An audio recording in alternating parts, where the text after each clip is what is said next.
नमस्कार प्यारे बच्चों, मैं डॉक्टर बिंदु पांडे एडी राजकीय कन्या इंटर कॉलेज गोरखपुर से आप सभी लोगों का कक्षा 10 की संस्कृत की कक्षा में स्वागत करती हूँ। प्यारे बच्चों, आज हम भारत की एक महान विभूति, एक विराट व्यक्तित्व के धनी पंडित मदन मोहन मालवीय के जीवन वृत्त पर आधारित पाठ मदन मोहन मालवीय को पढ़ेंगे। इस पाठ को हम 3 भागों में बांट करके पढ़ने वाले हैं। आज इसका प्रथम भाग हम लोगों की पाठ्य वस्तु है। तो आइए हम अपनी कक्षा में आगे बढ़ते हैं और देखते हैं कि इस प्रथम भाग में हम किन किन बिंदुओं पर चर्चा करेंगे। हमारी आज की पाठ्य वस्तु क्या है? विवेच्य विषय। बच्चों, सर्वप्रथम हम पाठ परिचय करेंगे, तदनंतर पाठ का सारांश देखेंगे, जो आपके पाठ्यक्रम का सबसे महत्वपूर्ण भाग है। यह आपकी परीक्षाओं में भी पूछा जाने वाला प्रश्न है। तो हम इस पाठ के सारांश से पूर्णतया परिचित होंगे। उसके बाद हमारे पाठ में जो गद्यांश निहित हैं उसका हिंदी में अनुवाद समझेंगे। उसमें आए हुए जो कठिन शब्द हैं उन शब्दों का अर्थ भी हम जानेंगे, काठिन्य निवारण भी हम करेंगे। और अंत में बच्चों, संदर्भ सहित अनुवाद कैसे लिखा जाता है उसका एक निदर्शन, एक उदाहरण भी हम समझेंगे। तो आइए हम पहले पाठ से परिचित होते हैं। पाठ परिचय। यह परिचय पंडित मदन मोहन मालवीय जी का परिचय है। पंडित मदन मोहन मालवीय एक अच्छे वकील, सफल कथावाचक, कुशल संपादक और सच्चे देशभक्त थे।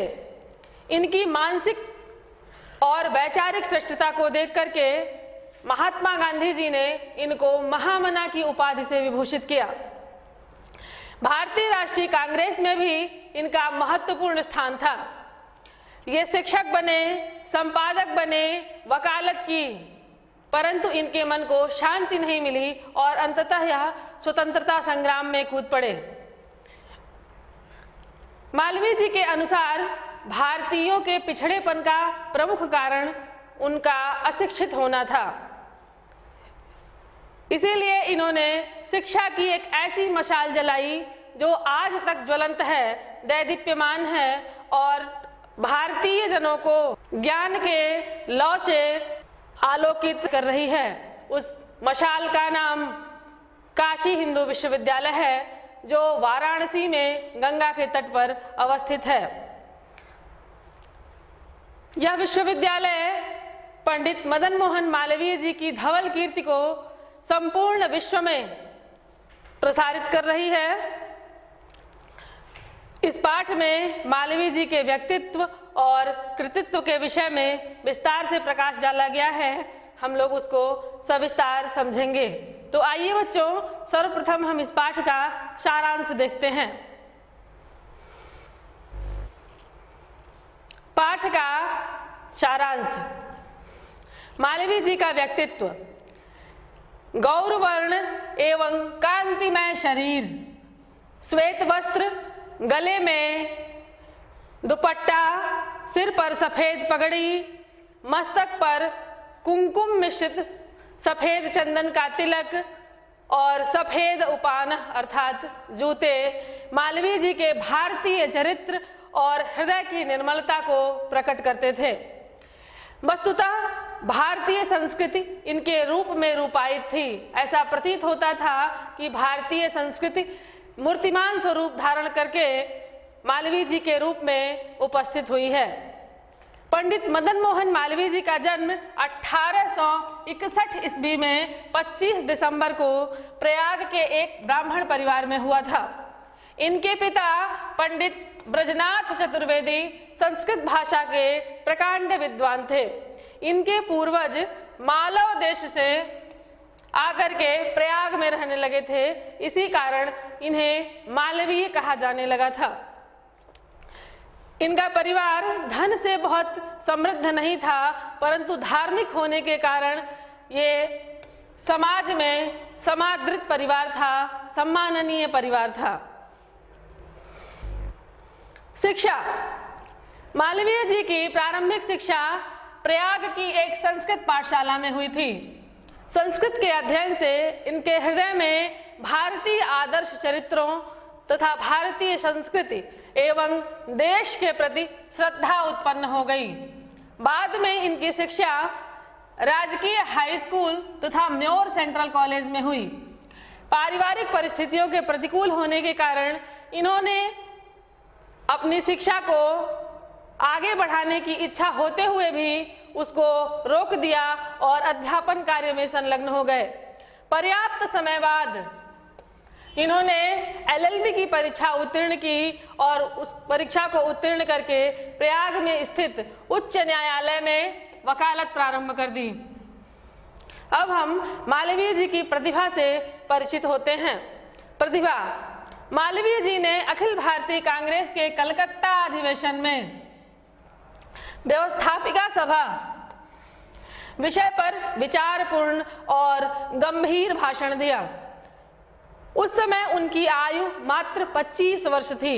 इनके विशद विचारों को सुनकर के उच्च कोटि के नेता और देश सेवक स्तब्ध रह गए। इन्होंने राष्ट्रीय नेताओं की अग्रिम पंक्ति में अपना स्थान बना लिया।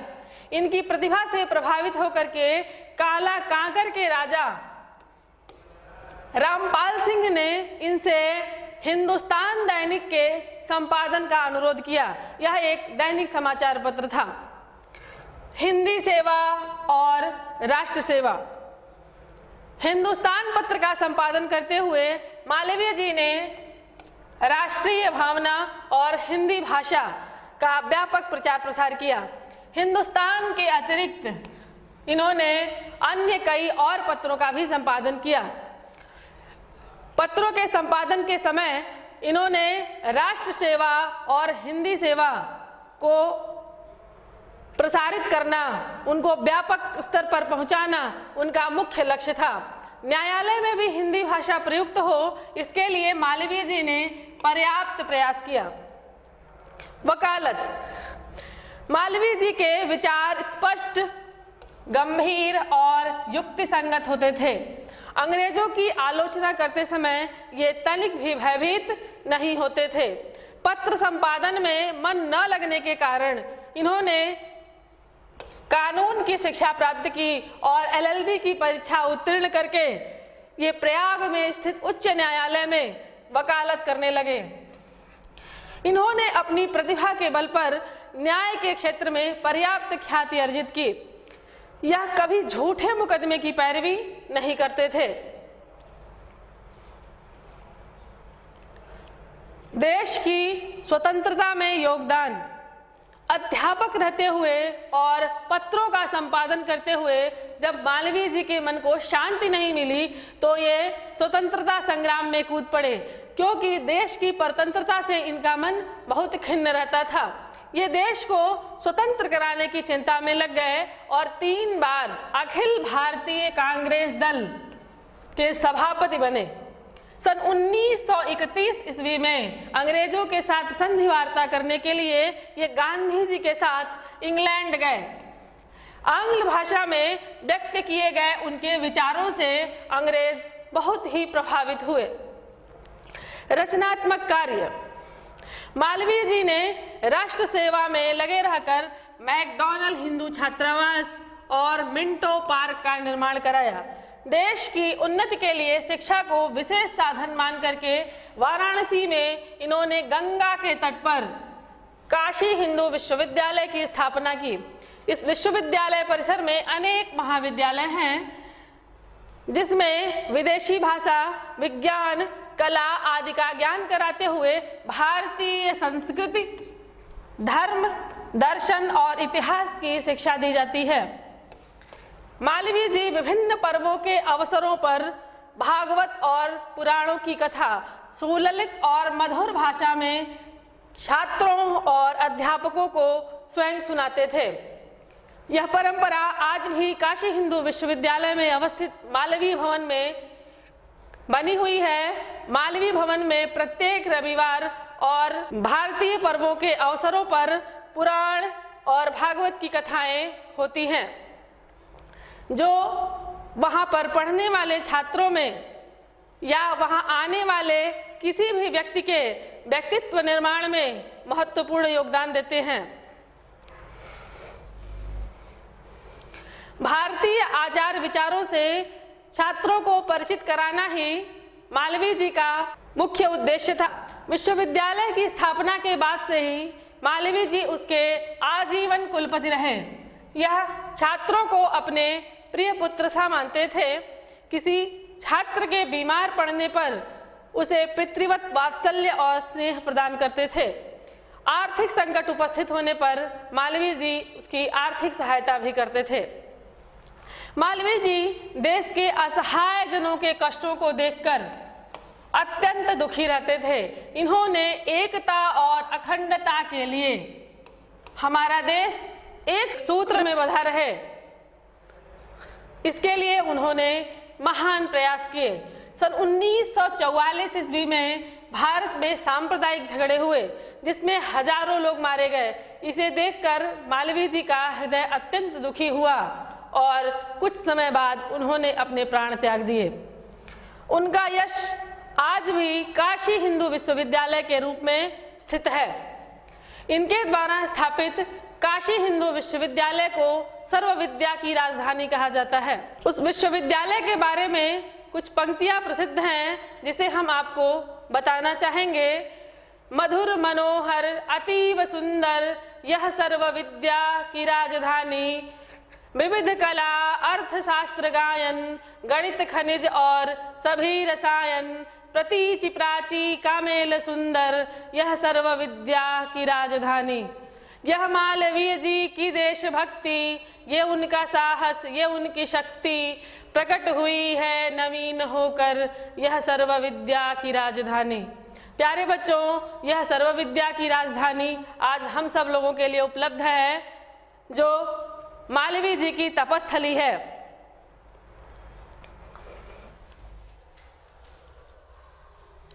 बच्चों, अब हम इस पाठ में निहित गद्यांश को पढ़ेंगे। सर्वप्रथम हम इसका वाचन करेंगे और तदनंतर उसका अनुवाद करेंगे। तो हम पहले वाचन करते हैं। गौरम कांतिमयम वपुः धवलम परिधानम गले लंबितमुत्तरीयम शिरसि धवलो श्रीशम ललाटे कुमकुम गर्भित धवल चंदन तिलकम धवले चोपानहौ एतत् सर्वं मदन मोहन मालवीयस्य भारतीय चारित्रं हृदयस्य च विमलत्वं निदर्शयन्ति स्म। वस्तुतस्तु भारतीय संस्कृतिस्तस्मिन् रूपायिता जाता। अब हम इसका अनुवाद देखते हैं। गौरम कांतिमयम वपुः, गोरा कांतिमय शरीर, वपुः शब्द का अर्थ है शरीर। धवलम परिधानम, धवल परिधान, शुभ्र वर्ण का परिधान। गले लंबितम उत्तरीयम, गले में लटकता हुआ उत्तरीय।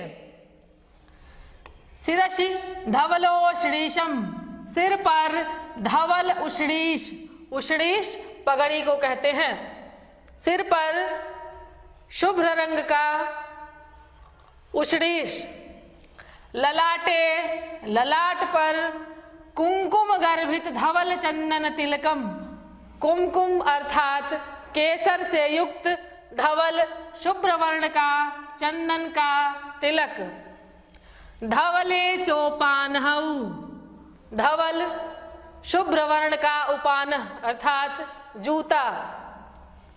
एतत् सर्वम, ये सभी मदन मोहन मालवीयस्य, मदन मोहन मालवीय के भारतीय चारित्रम, भारतीय चरित्र, हृदयस्य च विमलत्वम, हृदय की पवित्रता, निदर्शयन्ति स्म, निदर्शित करते थे, प्रकट करते थे। वस्तुतस्तु, वस्तुतः वास्तव में भारतीय संस्कृति तस्मिन् रूपायिता जाता। भारतीय संस्कृति तस्मिन् मदन मोहन मालवीय में रूपायित थी। ऐसा प्रतीत होता था कि भारतीय संस्कृति मदन मोहन मालवीय के रूप में साकार हो गई है।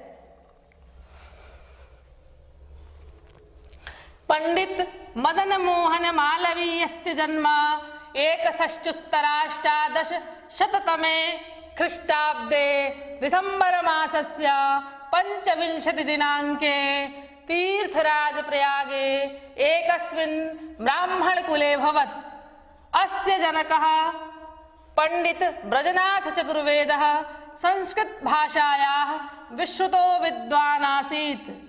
निर्धनोऽपि धर्मकर्मणि सततरतो अयं विद्वान् समाजे समादृत आसीत्। एतस्य पूर्वजा मालव देशादागत्योत्तर भारते न्यवसन्नतस्ते मालवीय इति पदेन संबोध्या अभवन्। पंडित मदन मोहन मालवीयस्य पंडित मदन मोहन मालवीय का जन्म 1686 ख्रीष्टाब्दे 1861 ईस्वी में दिसंबर मासस्य दिसंबर महीने के 25 दिनांके 25 तारीख को तीर्थराज प्रयाग में एकस्मिन् एक ब्राह्मण कुले भवत्। एक ब्राह्मण कुल में हुआ था। अस्य जनकः इनके पिता पंडित ब्रजनाथ चतुर्वेदः पंडित ब्रजनाथ चतुर्वेदी संस्कृत भाषा के विश्रुतो विद्वान् आसीत्। प्रख्यात विद्वान थे। निर्धन होने पर भी धर्म कर्म में सतत रतो अयम विद्वान, सतत रत निरंतर लगा हुआ यह विद्वान। कौन विद्वान?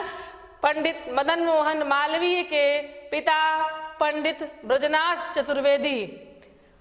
समाजे समादृत आसीत, समाज में समादृत थे, आदर की दृष्टि से देखे जाते थे। एतस्य पूर्वजा इनके पूर्वज मालव देशादागत्य उत्तर भारते, मालव देश से आकर के उत्तर भारत में न्यवसन्नतस्ते निवास करने लगे। ततः ते इसलिए वे मालवीय इति पदेन मालवीय इस नाम से संबोध्या भवन, संबोधित किए जाने लगे, उनको मालवीय कहा जाने लगा।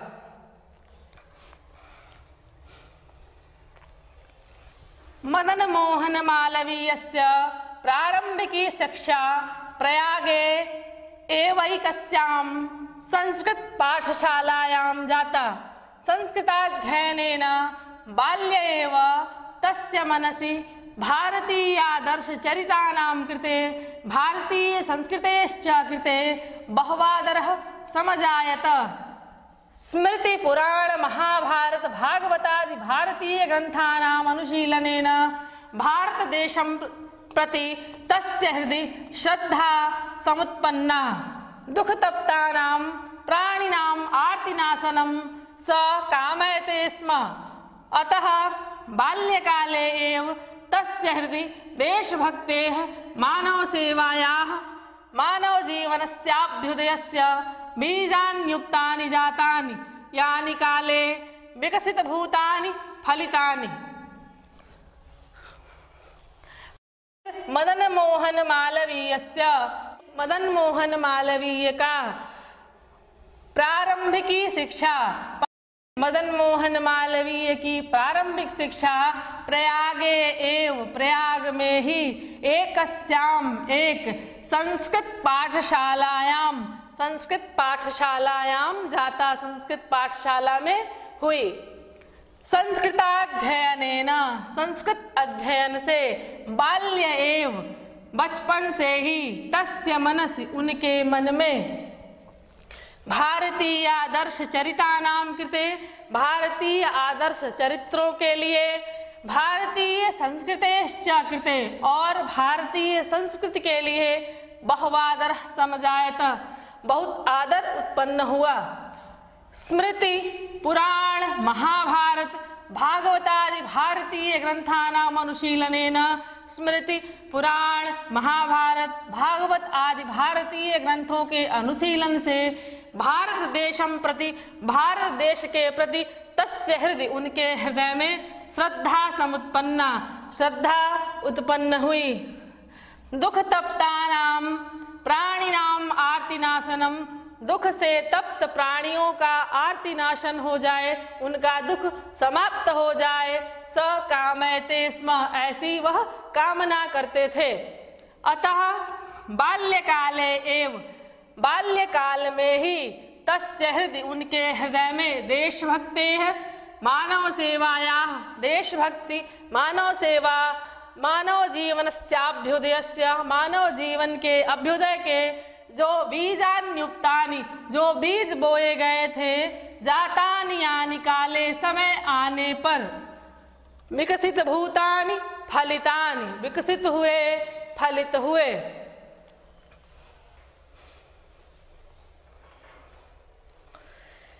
कालांतरे सह प्रयागे प्रथम संस्थापिते राजकीय हाई स्कूल नाम्नि विद्यालये पठन एंट्रेंस परीक्षा मुदतरत, ततः म्योर सेंट्रल कॉलेजे धीयान बीए परीक्षायाः पारंगतः। अग्रे पठितुम् इच्छन्तम् अप्यर्थकार्षं तमबाधत। कर्तव्य संघाते किं पूर्वं करणीयमिति विशिष्ट कर्तव्य निर्धारणमेव विवेकशालिनां वैशिष्ट्यम्। अतः जीवन निर्वाहार्थं तेनाध्यापन वृत्तिः स्वीकृता। कालांतरे, कालांतर में, सह प्रयागे, वह प्रयाग में, प्रथम संस्थापिते, प्रथम संस्थापित, राजकीय हाई स्कूल नामनी, राजकीय हाई स्कूल नामक विद्यालय पठन, विद्यालय में पढ़ते हुए एंट्रेंस परीक्षा मुदतरत, उन्होंने एंट्रेंस परीक्षा उत्तीर्ण की। ततः उसके बाद म्योर सेंट्रल कॉलेज धीयानः, म्योर सेंट्रल कॉलेज में पढ़ते हुए बीए परीक्षाया, बीए परीक्षा को पारंगतः, पार कर गए। अग्रे पठितुम इच्छन्तम अपि, आगे पढ़ने की इच्छा होने पर भी, अर्थकार्षम तम बाधत, अर्थकार्षम अर्थात धन की कमी ने, तम बाधत उनको बाधित किया। कर्तव्य संघाते, कर्तव्य का संघात होने पर, एक साथ बहुत सारे कर्तव्यों को सामने आने पर, किम पूर्वम करणीयम, पहले क्या करणीय है, क्या करने योग्य है, इति विशिष्ट कर्तव्य निर्धारण में, ऐसे विशिष्ट कर्तव्य का निर्धारण करना ही विवेकशालिनाम वैशिष्ट्यम, विवेकशालियों का वैशिष्ट्य होता है। अतः जीवन निर्वाहार्थम, उन्होंने जीवन निर्वाह के लिए तेन अध्यापन वृत्ति स्वीकृता, तेन मदन मोहन मालवीय ने अध्यापन वृत्ति स्वीकृत की।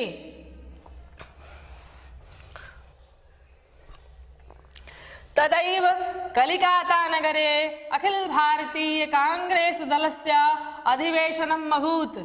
मालवीय महोदयस्तत्र गतः व्यवस्थापिका सभा विषयमवलम्ब्यातीव गंभीरं विचारपूर्णं भाषणं चाकरोत्। 25 वर्षीयस्य यूनः मालवीयस्य मनोहारिण्या शैल्या विशद विचारान् संसृत्य नेतार इतरे चोपस्थिता जनाः देशसेवकाश्च चकिता अभवन्। एकेनैव भाषणेनासौ राष्ट्रञ्च स्थानां नेतॄणां पङ्क्तौ स्वामुपेशयत्। तस्याध्ययनस्य तस्य सदाशयतादिगुणानां तस्य च विनयस्येदं प्रतिफलम् आसीत्। तत्रैव प्रतापगढ़स्थ कालाकाकरस्य देशभक्तो राजा रामपालसिंहस्तस्य वैशिष्ट्येनाकृष्टः हिन्दुस्तान दैनिक पत्रस्य संपादनायानुरोधं कृतवान्। तदैव उसी समय कलिकाता नगरे कलकत्ता नगर में अखिल भारतीय कांग्रेस दल का अधिवेशनम अभूत, अधिवेशन हुआ। मालवीय महोदयस्तत्र गतः, मालवीय महोदय वहां गए। व्यवस्थापिका सभा विषयमवलम्ब्यातीव, व्यवस्थापिका सभा विषय पर आधारित अतीव गंभीर विचारपूर्ण भाषणम चाकरोत, भाषण दिया। 25 वर्षीयस्य यूनः, 25 वर्षीय युवा मालवीय के मनोहारिण्या शैल्या, मनोहारी शैली विशद विचारों को संश्रुत्य सुनकर नेता इतरे च उपस्थिता जनाः, दूसरे और उपस्थित लोग देश सेवक चकिता अभवन, चकित हुए। एकेनैव भाषणेनासौ, एक ही भाषण से इन्होंने राष्ट्रंच स्थानाम नेतॄणाम पंक्तौ, राष्ट्रमंच पर उपस्थित नेताओं की पंक्ति में स्वाम उपेक्षयत, स्वयं को उपस्थापित किया। तस्य सदाशयतादिगुणानां तस्य च विनयस्येदं प्रतिफलम् आसीद। इदम अर्थात यह जो मालवीय जी देश के नेताओं की अग्रिम पंक्ति में उपस्थित हुए, यह तस्य अध्ययनस्य, यह उनके अध्ययन का, तस्य सदाशयतादि गुणानाम, उनके उच्च विचारों वाले भाव का, तस्य विनयस्य, और यह उनके विनय का प्रतिफलम आसीत, प्रतिफल था। तत्रैव प्रतापगढ़स्थ, वहीं पर प्रतापगढ़ के काला काकर के देशभक्तो राजा रामपाल सिंहस्तस्य, देशभक्त राजा रामपाल सिंह तस्य वैशिष्ट्येन आकृष्ट, उनके वैशिष्ट्य से आकृष्ट होकर के हिंदुस्तान दैनिक पत्र के संपादनाय अनुरोधम कृतवान, संपादन का अनुरोध किया। बच्चों, अब हम गद्यांश के अनुवाद का उदाहरण देखेंगे। इसमें हम जानेंगे कि हम अनुवाद करना कैसे प्रारंभ करेंगे, अपना संदर्भ कैसे लिखेंगे। तो देखिए, जिन पंक्तियों का हमें अनुवाद करना होता है उसके प्रथम शब्द सर्वप्रथम लिखे जाते हैं और अंतिम शब्द यहाँ अंत में लिखे जाते हैं, और बीच में इस प्रकार का हम एक चिन्ह बनाते हैं। यह बताता है कि हमें अनुवाद कहाँ से कहाँ तक करना है। उसके बाद हम संदर्भ लिखना प्रारंभ करते हैं और लिखते हैं प्रस्तुत गद्यांश हमारी पाठ्य पुस्तक संस्कृत के गद्य खंड गद्य भारती में संकलित जो भी आपका पाठ है, जैसे आपका आज का पाठ है मदन मोहन मालवीय शीर्षक से उद्धृत है। ऐसे आपका संदर्भ समाप्त होता है और आप यहाँ अनुवाद शीर्षक से अनुवाद लिखना प्रारंभ करते हैं, जो अभी हम पढ़े हैं। इस प्रकार संदर्भ सहित अनुवाद लिखा जाता है। अब हम इस पाठ पर आधारित अभ्यास प्रश्न को देख लेते हैं।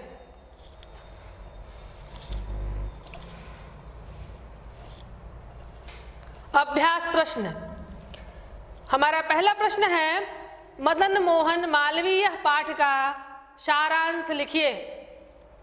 इस पाठ का आपको सारांश लिखना है। दूसरा प्रश्न है मालवीय जी को महामना की उपाधि कैसे प्राप्त हुई। बच्चों, आशा है आपको यह पाठ समझ में आया होगा। शेष हम अगली कक्षा में पढ़ेंगे। धन्यवाद।